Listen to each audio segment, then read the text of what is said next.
Poder Criativo, estamos começando mais um programa para ajudar você a saber como você cria a sua vida, como você está criando todos os seus resultados.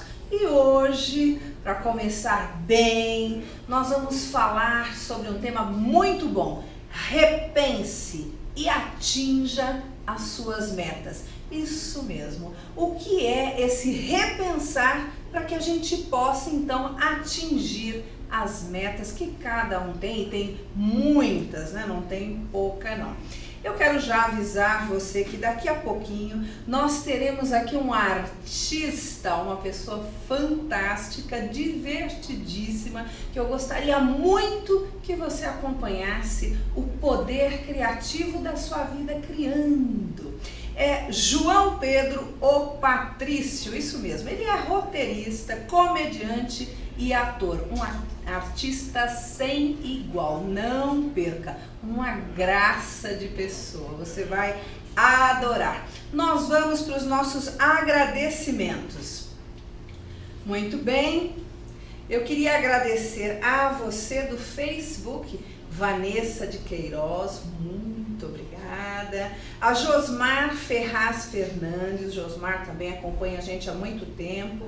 Conceição Aparecida da Silva e Miriam Honório. Já no Twitter, @Casanova Lúcio e Paulo Serri, Mirna Cavalcante. Então, para vocês, meu muito obrigada pela retweetagem, por todo o trabalho que vocês fazem de divulgação e de apreciação do trabalho da gente. Nós vamos voltar para o nosso tema. Então, repense e atinja as suas metas. Inicialmente, a gente pode pensar assim: por que repensar? O que é isso? Então, vamos lá. Se a gente vai para o mundo, tem aí as nossas metas, não é?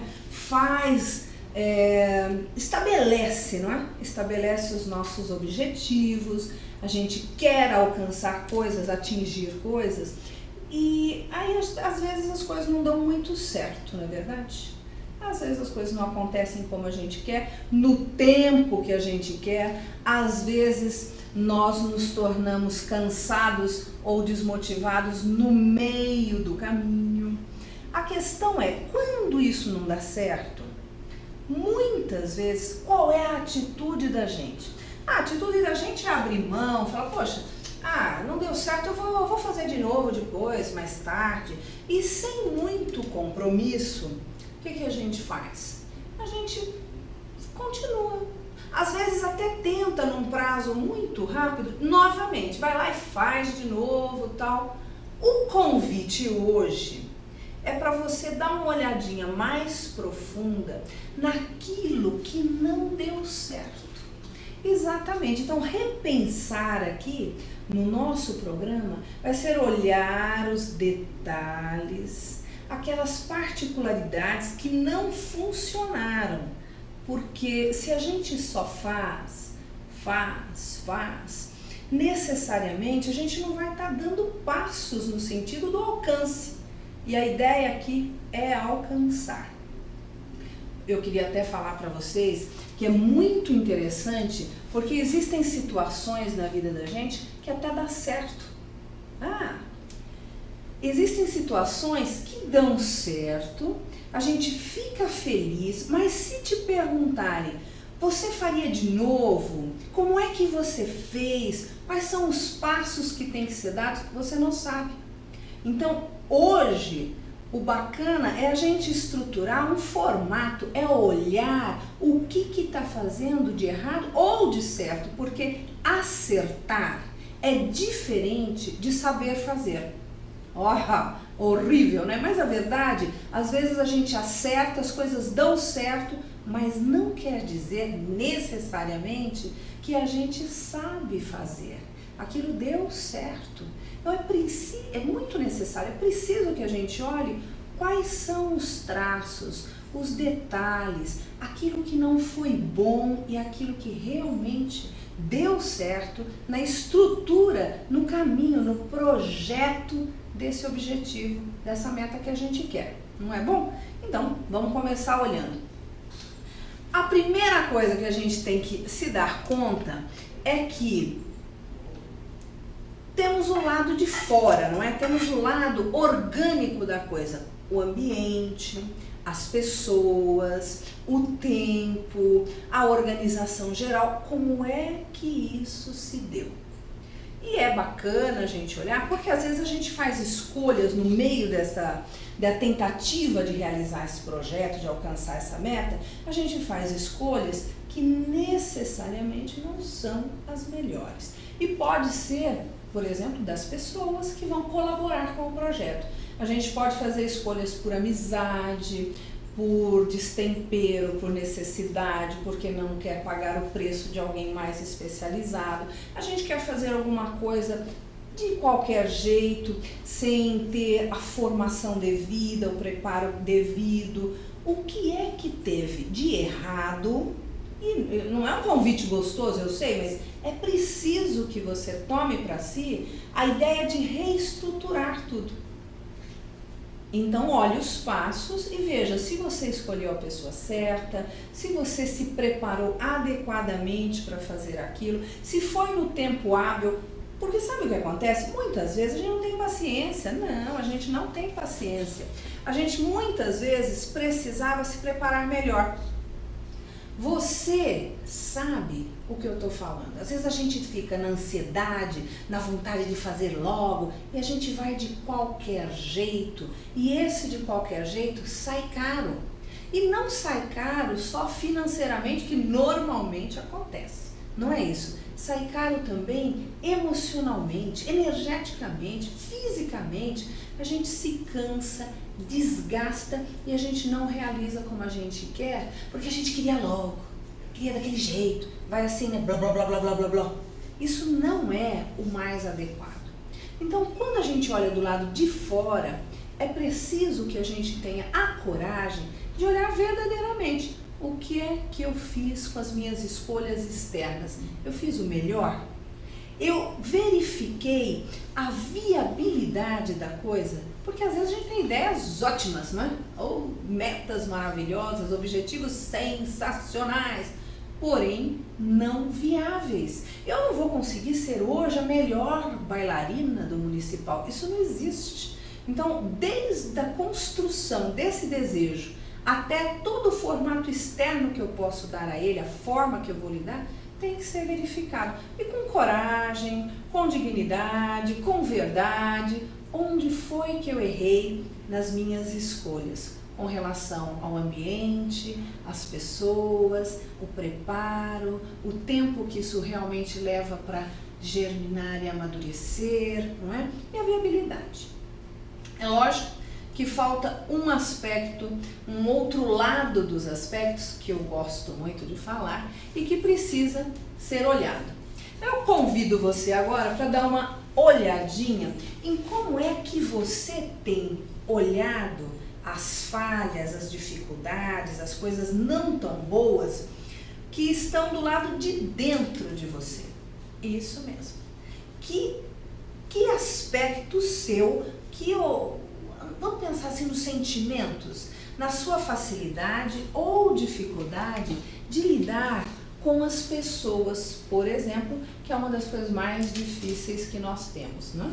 Então, se você pensar direitinho, dificilmente existe algo mais delicado do que lidar com pessoas. E muitas vezes as nossas metas, os nossos resultados finais, aquilo que a gente mais queria, está ligado à sua qualidade de relacionamento.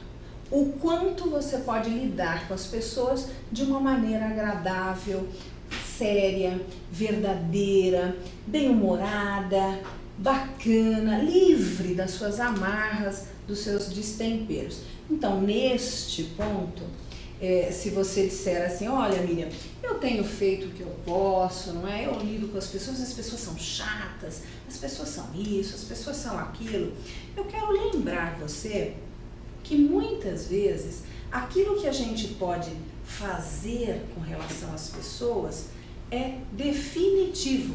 Ou seja, quando você é é muito bom profissional, é muito bom naquilo que você está fazendo, é maravilhoso, não é? Porque aí você faz, você vai, você realiza, você dá um show, dá uma aula, não é? Faz aquele trabalho de A a Z com precisão, você sabe trabalhar. Então trabalhar você sabe, sei. Você sabe então alcançar aquela meta? Sei. É para lá que eu estou indo. E as coisas não se resolvem, não funciona, a coisa não dá certo.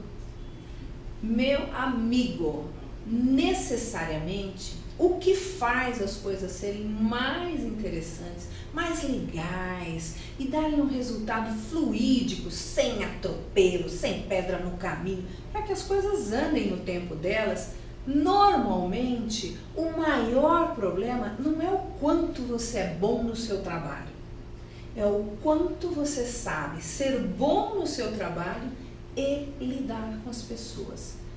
Relacionamento. E aí fica aqui o convite para você olhar em termos de relacionamento. Se você pensar na sua vida, naquilo que você faz, no jeito que você lida, como você trata as pessoas. Este é o ponto fundamental. Como você trata as pessoas. Qual é a marca registrada em você? Se você for olhar agora assim, se eu pensar numa história, se eu me lembrar de uma situação difícil, qual é o maior problema que você tem? A gente não estava agora há pouco olhando as questões do lado de fora, ambiente, as pessoas, o preparo, o tempo que as coisas levam. O convite é olhar para dentro agora. Que aspecto meu, quais as minhas condições que acabam me levando para uma situação não boa? Quando eu entro num ambiente que é um ambiente que eu não conheço ninguém, como eu entro? Então essa é a primeira questão para você começar a verificar quais são as tuas dificuldades. Como é que você está lidando com as situações da vida relacionadas às pessoas. Porque nem sempre nós temos a habilidade e a condição de estarmos abertos. Então vai a pergunta para você olhar para dentro. Quando você está diante de uma situação nova, com pessoas novas, gente que você não conhece, você está entrando, você está sozinho, isso, vai só você. Como você entra? Você entra sorrindo, você entra leve, você entra amedrontado, com medo, você entra com a cara fechada, bem fechada, que é para evitar já que alguém fale alguma coisa.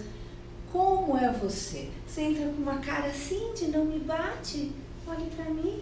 Qual é o seu ponto? Onde é o problema? Nós estamos procurando aqui aquele traço seu que não colabora, para a gente poder olhar.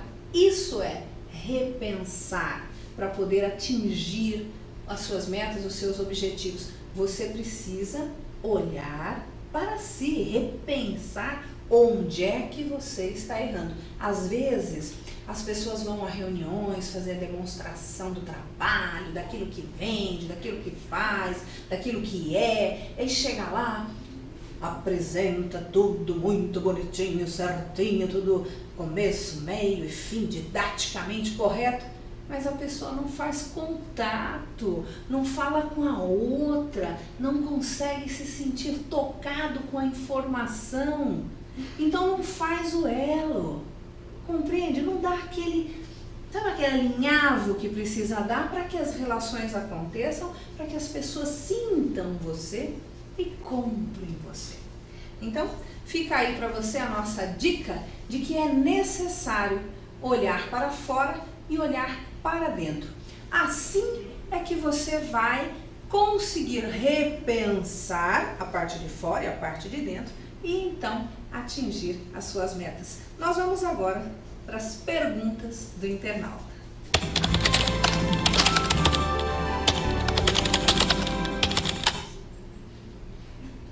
Bom, nós estamos aqui com uma pergunta que é do Walter de Guarulhos.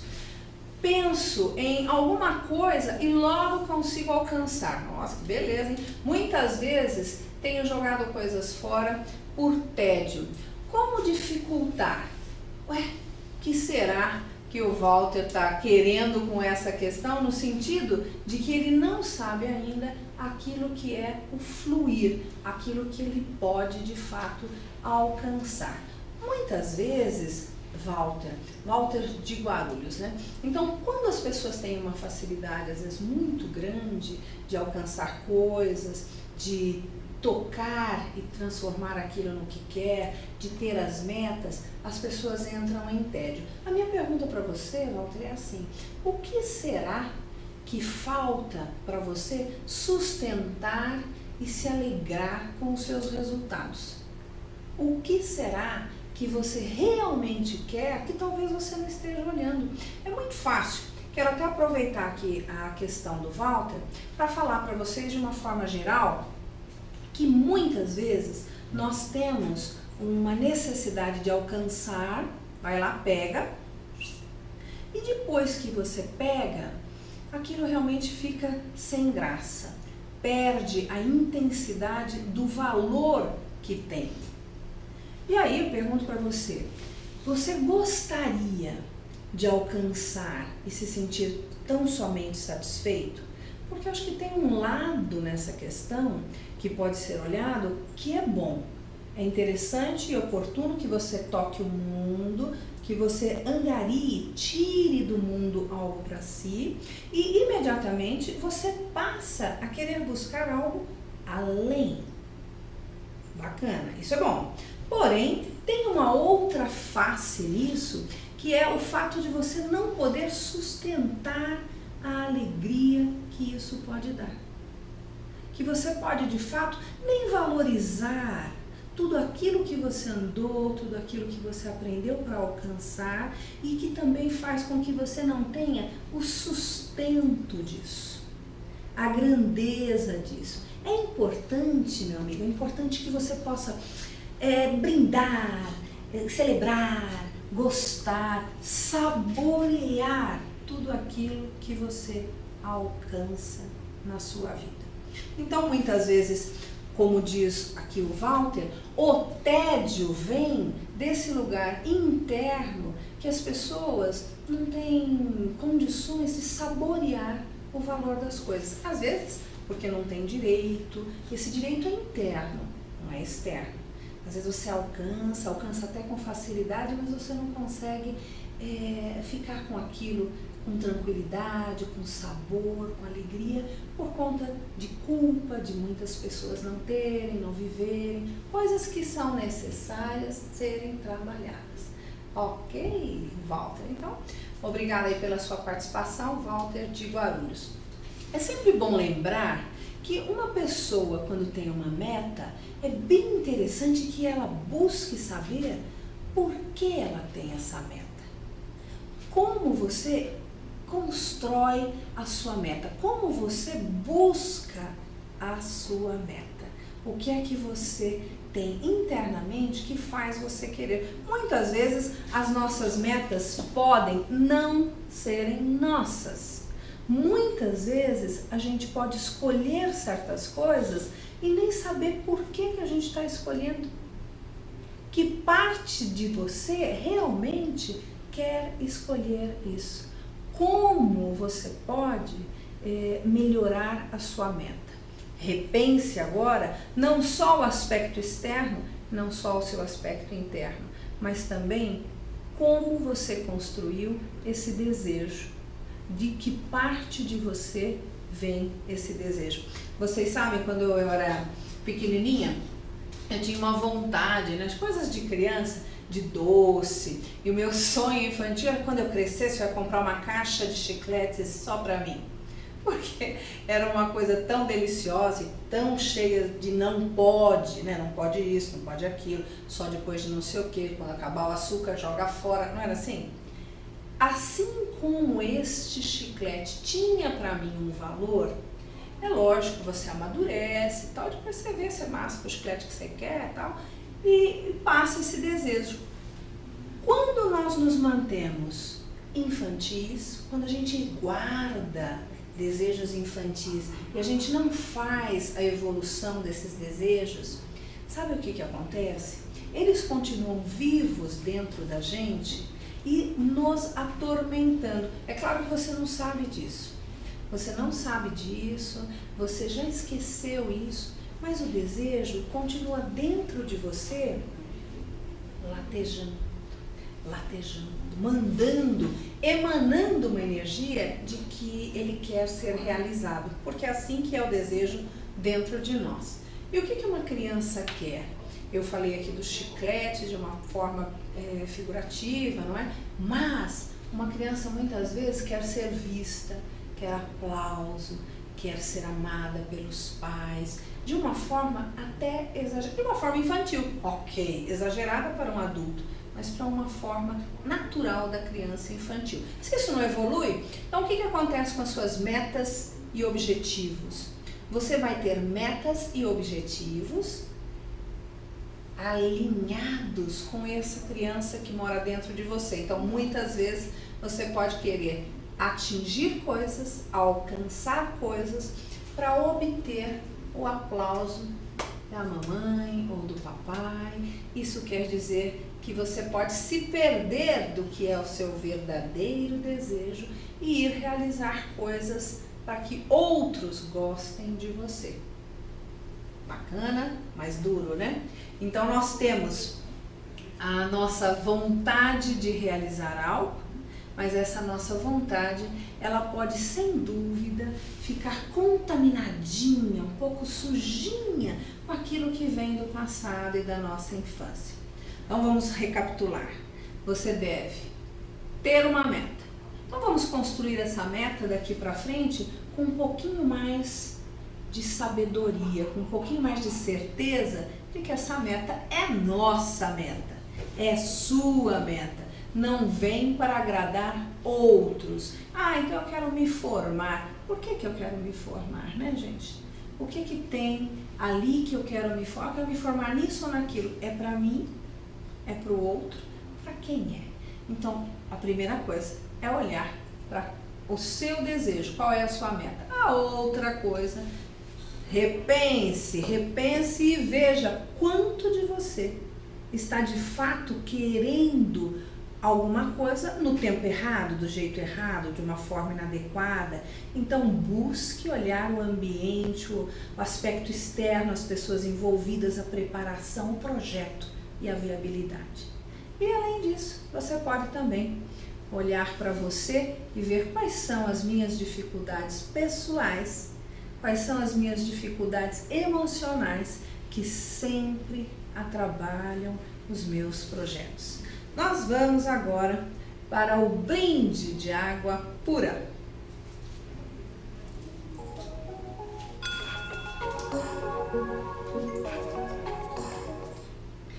Pois bem, eu estou aqui já com a minha tacinha e eu quero brindar com você essa ideia de olhar para aquilo que você atingiu e olhar para aquilo que você não conseguiu atingir e repensar os aspectos.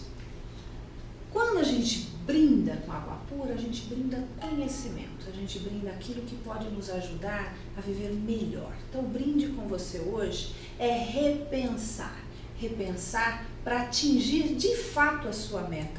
Trabalhe na sua meta, trabalhe nos pontos externos, internos e de construção dessa própria meta para que você possa chegar lá. Não é possível que você deixe o seu desejo solto sem olhar para ele, sem que você realmente defina o que você quer de uma forma correta. Não deixe o seu barquinho à deriva. Crie com uma determinação interna o que realmente você quer, o que realmente você tem vontade e é justo e lhe daria alegria e realização. Construa, tenha a coragem de dizer ao universo, ao mundo, às pessoas, aos amigos, o que você realmente quer.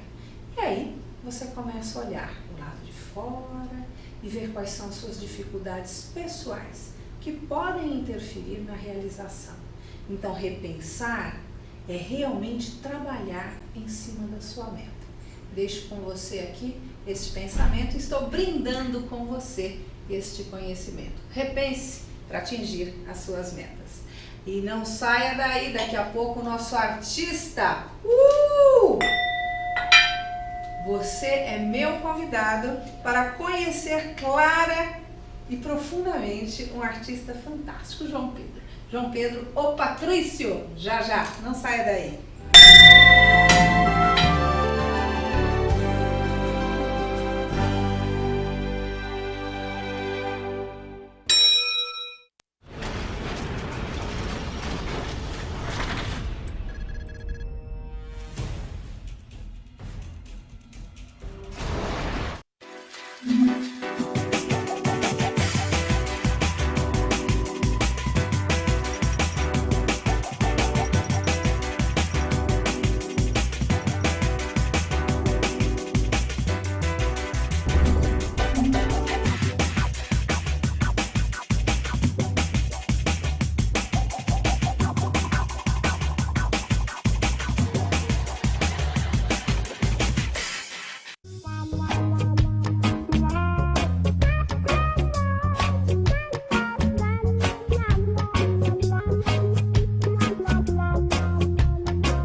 Olá, estamos de volta e felizes porque estamos agora com o Patrício, João Pedro. Muito obrigada por ter vindo. Obrigado eu. Gosto desse gongo. Faça favor. Posso? Pode. Como funciona? É assim? Assim é uma forma, a outra forma é ir rodando, lento, é que demora muito, né? Não, tu não. E aí emana um som. Eu sou mais direto, dou na pancada e vai embora. Mas é bonito, isso é para começar, se tem um significado de energia boa. De energia, de abertura, de um começo legal. Então eu estou aqui com o João Pedro, o Patrício, vocês sabem que ele é roteirista, diz que está escrevendo muito, depois a gente vai ver como é isso. Ele é ator e é comediante. Tem mais, né? Tem mais. Ele falou, põe só isso. Nós vamos descobrir agora como é que é a história deste homem. Como é que nasceu esse menino, da onde ele veio, como é que o poder criativo do João Pedro foi criando a vida dele, como ele está, como ele é hoje. Então conta pra gente assim, Onde nasceu o pequenino? Quantos irmãos? Me dá uma ideia de como é que foi a sua origem. Olha, Miriam, eu sou filho único, né? Eu sou de Portugal, nasci numa cidade perto de Lisboa chamada Caldas da Rainha. E aí eu não tenho ninguém na minha família ligado às artes, à criação direta. O meu pai é engenheiro, mas é uma pessoa que é mais à base do cálculo para criar obras de engenharia, mas não tem esse poder. Trabalha com a lógica. Trabalha com a lógica, com a razão, com a racionalidade. Eu nunca tive esse fomento da família para ter uma vida mais artística, mais racional. Só para entender, você ali pequenininho, quais eram as suas brincadeiras? Como é que você... O que você pode olhar lá e falar, não, ali já tinha o patricinho, né? Já tinha o menino que um dia se tornaria artista. Não, eu tinha as brincadeiras normais de qualquer criança. Uma coisa que eu fazia muito quando era menor criança, eu lia muito. Eu comecei a ler desde muito cedo e sempre foi um passatempo que me interessou muito, mas eu nunca pensei que isso pudesse ter alguma coisa mais importante em mim para poder ser depois mais tarde ser revelado em qualquer poder criativo. E só depois, mais tarde, quando eu estudei Biologia, e estudando a Biologia comecei a fazer teatro, assim meio por acaso, na faculdade. Biologia já na faculdade? Sim, depois tinha uma faculdade, a faculdade tinha teatro, tinha... De que cidade você é? Eu sou de Caldas da Rainha, que é a cidade de 60 km de Lisboa. Ah, pertinho. É pertinho. E depois fui estudar para o Algarve, que é no sul, na faculdade de Biologia que existe no Algarve, que é o sul de Portugal. Conheço o Faro. Faro, Faro, que legal. Aí comecei a fazer teatro na faculdade e depois a seguir o curso eu falei com os meus pais e disse, não, eu não quero, a minha vida não sinto que seja pela via da biologia ou desta uma via mais racional, da lógica, como você falou. E eu depois fui estudar teatro. Mas olha que interessante, né? Porque aquele pequeno menino, solitário, aspas, né? De irmãos, sim, sou não é? Na leitura, gostava muito de ler, escolhe biologia e depois resolve a biologia foi uma escolha das opções que eu tinha, porque lá em Portugal se estuda, por exemplo, você vai logo no secundário, que você tem no colégio, se estuda ou uma via mais científica ou mais artística. E eu, com os 15 anos, segui uma vida científica por causa da herança familiar. E nunca me passou pela cabeça, apesar de eu gostar, agora percebo, me identificar muito mais com um lado mais artístico, passional da vida, na altura pareceu-me lógico fazer isto. E foi um sofrimento para mim fazer as cadeiras de física, de química, de matemática. Não entra na minha cabeça. Não, a cabeça de um artista, né? Ela fica, não vai, vem. É uma coisa flutuante, né? De abertura. E a física e a química é compacta, né? São resultados fechados, lógicos, de cálculo, é outra racionalidade, é outra criação. Que idade você tinha quando você se deu conta aí com a biologia que não cabia você dentro 21. ali? 21 anos. 21 E para os seus pais, como era isso? Foi duro. Foi muito duro. Porque portugueses já estavam entendendo que você ia por ali mesmo. Eu acho que foi um choque. Eu lembro perfeitamente, foi num almoço de família. Você ofereceu esse presente. Eu disse assim, não vou seguir mais a biologia, não me identifico, não sou feliz, vou tentar uma carreira artística. Vou começar a estudar teatro e aí... Mas Patrício, fala para mim, ali, naquele tempo, o que tinha uma coisa querendo sair de dentro de você?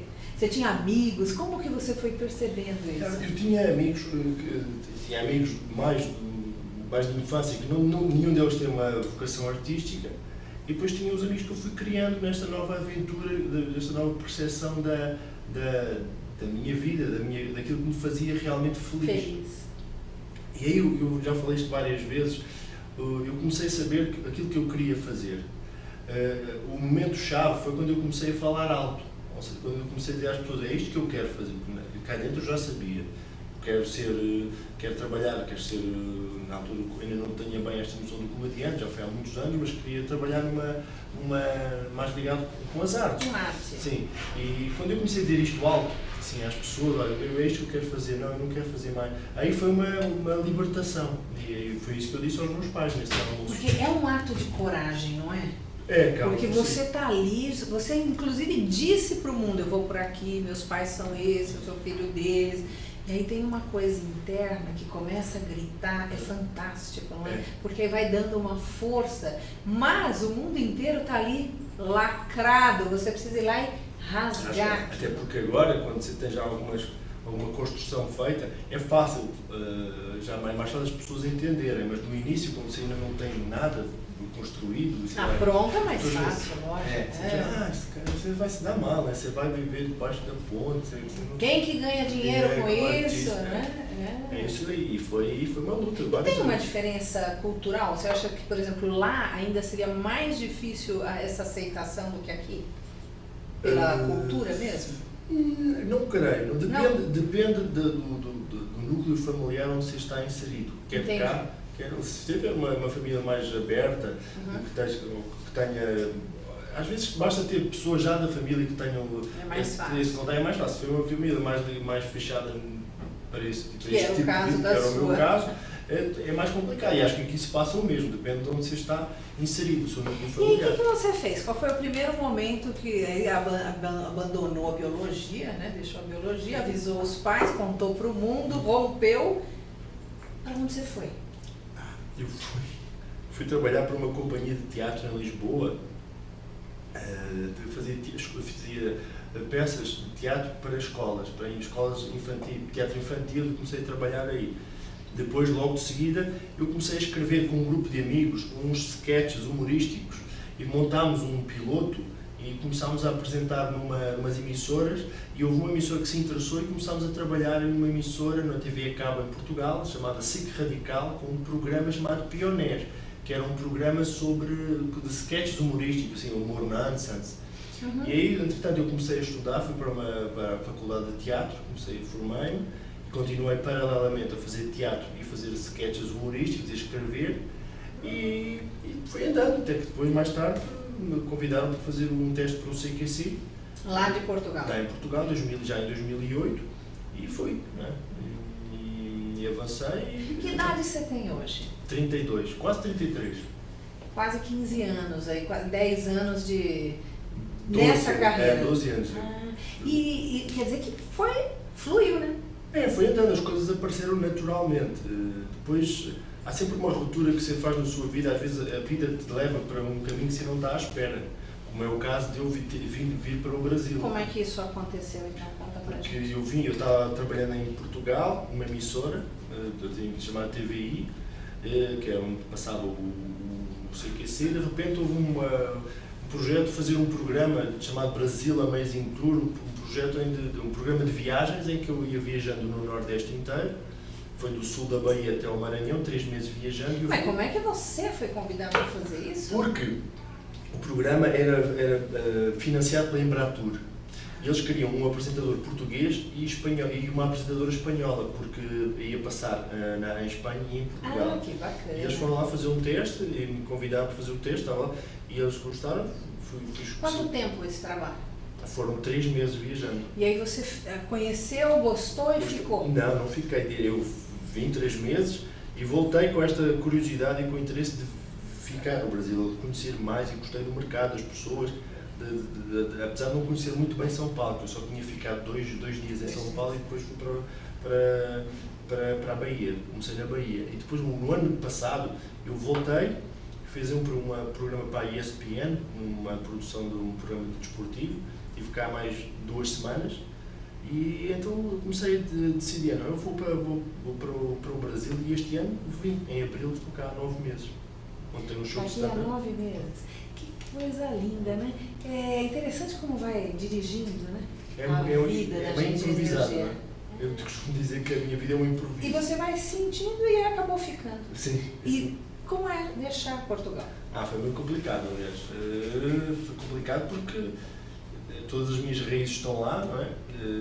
A minha família está lá, os meus pais, os meus tios, os meus amigos mais próximos. Você vai sempre para lá? Ainda não fui lá, desde que veio para cá. Sim. E no início é fácil, porque é tudo novo, não é? À medida que o tempo vai passando, você vai sentindo as saudades, vai sentindo necessidade de ver as suas, estar na sua raiz, na sua origem. Muito que eu gosto. Ouvindo você falar, que já estou me lembrando, vou pedir para você respirar um pouquinho, porque nós vamos para o ponto alto e para o ponto baixo. Tá.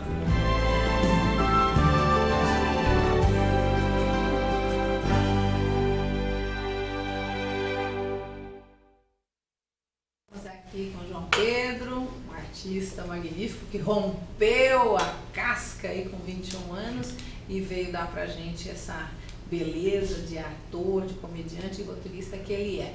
Eu queria perguntar pra você assim, eu sei, é uma vida como qualquer outra, tem as suas coisas internas, aí, externas, os tombos. O que foi o mais difícil, Patrícia? O que foi o ponto baixo, aquilo que você teve que respirar mesmo para atravessar, que só você sabe? É verdade, o ponto mais baixo, parece um paradoxo, foi abandonar o meu país. Porque eu não abandonei o meu país por um capricho de quero ir para o Brasil.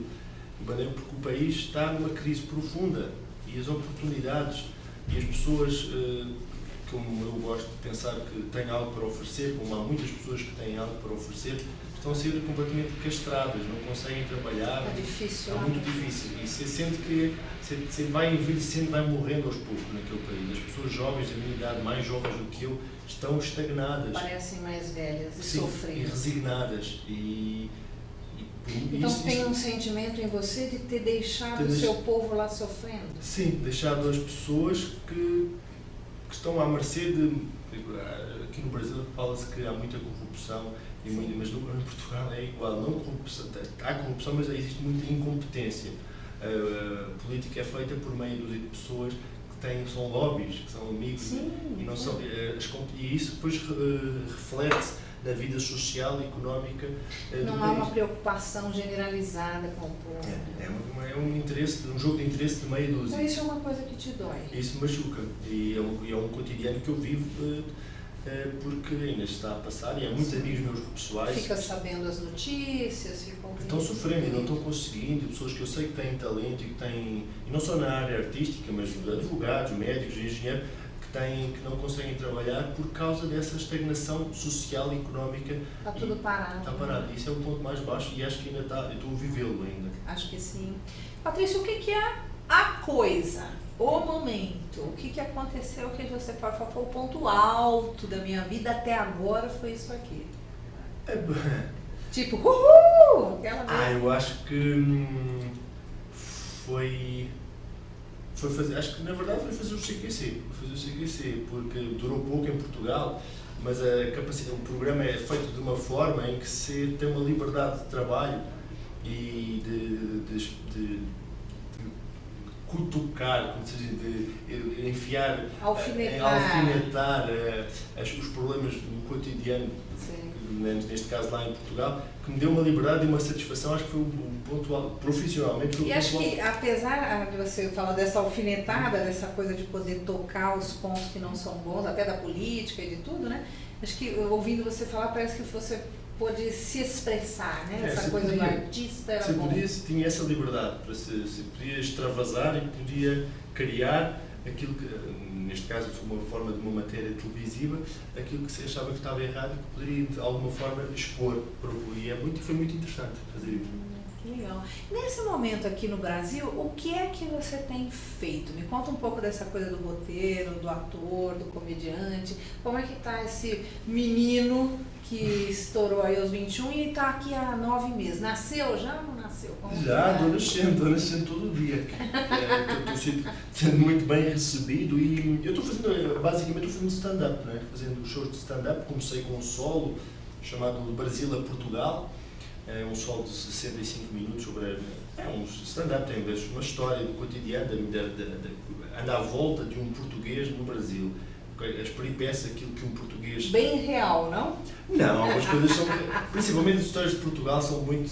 baseiam-se na ideia que o brasileiro tem do português, que não é na verdade real, que a mulher é feia, aquela coisa, que a música é ruim, que não é de todo verdade. Mas funciona, porque as pessoas acham isso e riem-se com essas histórias. E agora estou fazendo um show mais recentemente chamado Dieta à Portuguesa, e eu e o Marcelo de Moraes, que é um senhor assim menos magro, não é? Mandando um beijo aqui, Marcelinho. Ele está fazendo regime, que eu sei. Tá? E se ele fizer muito regime... Você vai ter que arrumar outro parceiro. A dieta à portuguesa não vai ter sentido. Estamos aí, vamos começar agora esta época, 2013, dia 2 de fevereiro, no Ruth Escobar, todo o sábado, às 22h45. Vamos estar ali no centro. Vocês estão ouvindo, então, Ruth Escobar... Patrício vai estar lá, fala de novo. Isso. É com o Marcelo de Moraes, eu e o Marcelo, como convidado toda a semana, convidado diferente, todos os sábados, a partir do dia 2 de fevereiro, no Teatro Ruth Escobar, aqui no centro, na Rua dos Ingleses. Então você vai dar uma palhinha pra gente aí do que você faz. Por favor. O que eu... Não, é um show de stand-up. Stand-up tem muitas histórias. Por exemplo, eu costumo contar uma... tem a ver com a língua do português, é muito diferente do português de Portugal com do português do Brasil. E a primeira vez que eu cheguei, isto é verdade, eu cheguei em Guarulhos, fui nas informações, e eu não sabia, queria pegar um táxi, queria ir para o centro, que é longe. Eu falei na informação, perguntei numa menina que está lá, no meu português de Portugal, eu perguntei, desculpe, como é que eu faço para chegar a São Paulo? E ela olhou para mim e disse, sorry, eu não falo francês. E eu fiquei assim, bom, não estou falando, o meu português está ruim. Ou então há aqui qualquer problema. Meu português está um francês. Está um francês, inglês, ela começou com o inglês, acabou no francês. E aí foi complicado, mas isso é uma... Eu começo no meu show, na minha parte do show, sobre a questão da língua, não é? Que é muito diferente. Há muitas frases, palavras que são inocentes em Portugal e que aqui têm outro significado, e o contrário também. São frases que têm um caráter mais ofensivo ou sexual em Portugal e aqui no Brasil são absolutamente tranquilas. E então dá para brincar com isso. E a maneira como o português fala, bem rápido, bem enrolado, as pessoas não entendem. Nada, não dá para entender. Eu não falo assim lá. Eu estou falando bem, é como se tivesse fumado uma maconha. Estou aqui. Uma maconha é forte. Estou aqui dando uma segurada. Entendi. Só se não entender. Tem que legendar o programa aqui do Poder Criativo hoje. Escuta, e além dessa coisa bacana do stand-up, Ruth Escobar, Marcelo de Moraes e tal, o que você faz como roteirista? O que você tem oferecido aí para o pessoal? Eu estou escrevendo agora uns roteiros para um programa, para uns programas de humor aí que vão estrear agora em 2013, aí aqui na televisão, acho que eu não posso revelar porque não está fechado. Não revela, então, fazer o quê, né? Mas onde é mesmo? Na televisão. Certo. Televisão aí, pública. E estou escrevendo, também estou escrevendo um romance, espero terminar no final do ano. É mesmo? Sim, escrevendo um romance e é isso. E estou escrevendo também novas piadas, novos materiais, novas, porque... Isso eu queria perguntar para você, como é que é a construção, né? Como fica a construção desse stand-up, né? De como é que você constrói essas historinhas, né? Que elas parecem muito verdadeiras. É do cotidiano? É do cotidiano. O que acontece, acho que cada humorista tem a sua técnica. E até há situações que acontecem, por exemplo, no metrô, no restaurante, estou em casa, me lembro de uma ideia do que passou e eu anoto. E depois vou construindo essa história com mais ou menos verdade, de uma forma que eu acho que possa ter piada. Sei lá, as redes sociais, ir no médico, ir no banco, andar de metrô, ir na praia, o trânsito, muitas coisas. E depois se constrói uma história em que se inclui. Porque a comédia tem muito a ver com a identificação. 80% da comédia tem que se identificar. Eu próprio e as pessoas têm que se identificar com aquilo que eu digo. E se depois constrói um roteiro, não é? Se liga as histórias todas e cria uma história maior Que é o show, a gente tem que ir reciclando. A coisa de você rir de você mesmo, né? E assim, só de ouvir você falar, ir ao banco, ao médico, atravessar uma rua, a gente já começa a se lembrar de várias Há sempre coisas. situações que são inusitadas. Eu tenho um comediante que se chama Marcelo Marron, ele falou sobre uma questão engraçada, que acho que é transversal à comédia, que, por exemplo, você pode zoar, se for gay, você pode zoar os gays. Se não for, já começa a cara. Se for negro, você pode, ele, no caso o Marcelo é negro, eu posso zoar o negro. Mas se eu for judeu, eu posso zoar o judeu. Sim. Ele disse, a única coisa ele disse sempre, a única coisa que todo mundo pode zoar é português. É qualquer um, E né? ele disse, então e se o português for negro? Como é que funciona? E ele aí, porra, não tinha pensado nisso. Mas é isso, a questão de ser cada género, Cada criador tem a sua forma de pensar. O que você fez no Brasil até agora que você mais gostou? Tem uma gata que eu conheci, cara, ela culto. Ela me levou para um motel e ela Entendi. Não, o que eu mais gostei. Vou melhorar. O que você fez profissionalmente que você mais gostou? A não ser que você faça profissionalmente. Ainda não, ainda dá para ganhar uma grana. Dá para ganhar uma grana com a comédia. Eu tenho, acho que foi a receptividade, na verdade, das pessoas. O público é bem generoso aqui. Acho que é uma consequência daquilo que eu fiz, na verdade. Sim. Que é a receptividade e a maneira como as pessoas, o carinho que elas têm pelo meu trabalho e têm tido. Acho que isso é o mais legal até agora, não só das pessoas que vão nos shows, mas também aqui, como, por exemplo, a maneira como estou a ser e fui recebido aqui na TV Geração Z, com o Marcelo, todo mundo que me acolheu. Tem um calor diferente essa terra, não tem? Tem uma coisa boa. É isso que é cativante. As pessoas falam um pouco disso, falam só das praias e depois do calor e depois do lado ruim da criminalidade. Só um pouco. Mas na Europa fala-se muito. Mas não existe, fala-se um pouco desse carinho e desse afeto genuíno que o povo brasileiro tem.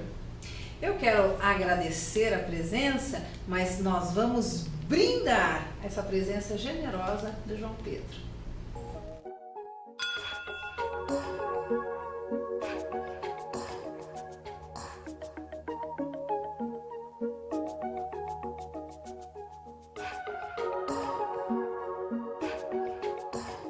Eu quero brindar aqui a trajetória, o poder criativo desse rapaz que está fazendo coisas muito maravilhosas, engraçadíssimas, não deixe de ver, e que estourou a bolsa, né, a sementinha com 21 anos, dada a verdade que é ser o artista que ele é. Então, muito obrigada pela presença e um brinde à trajetória do João Pedro. Obrigado.